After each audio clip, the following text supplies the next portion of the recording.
Saudara-saudari, para pecinta Aroma Karmel yang terkasih dalam Kristus Tuhan, kita bertemu kembali dalam edisi Renungan Mingguan. Saya berharap saudara-saudari sekalian selalu memiliki ketetapan hati yang teguh untuk memulai melakukan hal-hal baik dalam hidup setiap hari. Jangan pernah berhenti berjuang karena keterbatasan. Saudara-saudari yang terkasih, hari ini Tuhan Yesus memanggil kita semua untuk menjadi berkat bagi sesama. Menjadi berkat adalah panggilan setiap murid Tuhan. Dengan menjadi berkat bagi orang lain, kita akan semakin menampakkan wajah Allah yang penuh belas kasih kepada sesama. Karena itu, marilah kita mohon bimbingan Tuhan melalui Roh Kudus-Nya, supaya kita selalu menjadi berkat bagi sesama.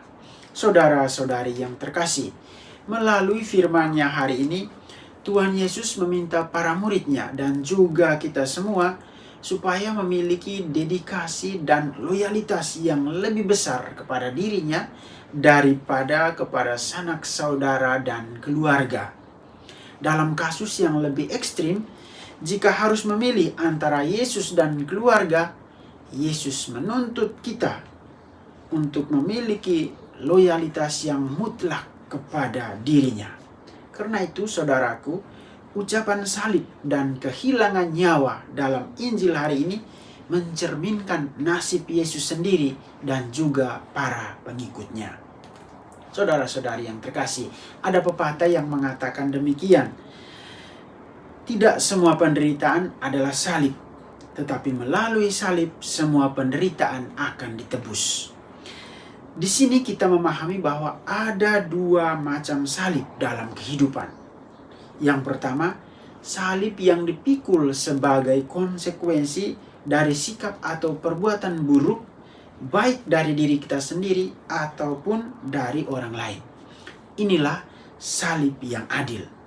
Yang kedua, salib yang dipikul untuk mendapatkan sesuatu yang diamanatkan Allah dalam hidup kita. Inilah salib yang tidak adil, yaitu salib Yesus Kristus. 3 salib di Golgota menjadi gambaran bagi kita untuk memahami dua model salib dalam hidup. Salib Yesus dan salib dua penjahat. Secara fisik, ketiga salib ini sama modelnya, tetapi sebab dan tujuannya sangatlah berbeda. Kedua penjahat disalib karena kejahatan yang mereka lakukan, sedangkan Yesus disalib untuk menyelamatkan dunia. Namun, hukuman itu dijatuhkan dengan cara yang tidak adil, karena Yesus sama sekali tidak melakukan suatu kejahatan apapun. Saudara-saudari yang terkasih, ketika kita memikul salib yang tidak adil ini, di sana selalu ada yang membantu. Seperti Yesus yang ditolong oleh Simon dari Kirene, demikian pun dengan kita. Ketika memikul salib, Yesus pasti datang untuk menolong. Karena itu, kita tidak perlu takut untuk memikul salib kita masing-masing.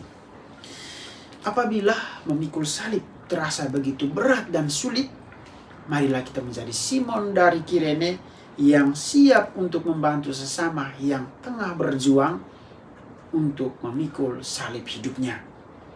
Inilah sebenarnya yang dikatakan oleh Yesus dalam Injil hari ini sebagai air sejuk secangkir. Saat itulah kita menjadi berkat bagi sesama secara nyata. Meskipun hanya dengan memberi air sejuk secangkir. Bukan kopi panas, bukan susu jahe atau juga jas jus, tetapi air sejuk secangkir. Air sejuk inilah yang memuaskan dahaga di saat kita memikul salib hidup kita setiap hari. Ingatlah bahwa bantuan itu meskipun kecil, tetapi sangat berarti bagi yang membutuhkannya. Nah, saudara-saudaraku, sudahkah kita memberi secangkir air sejuk bagi sesama? Selamat bermenung. Tuhan memberkati.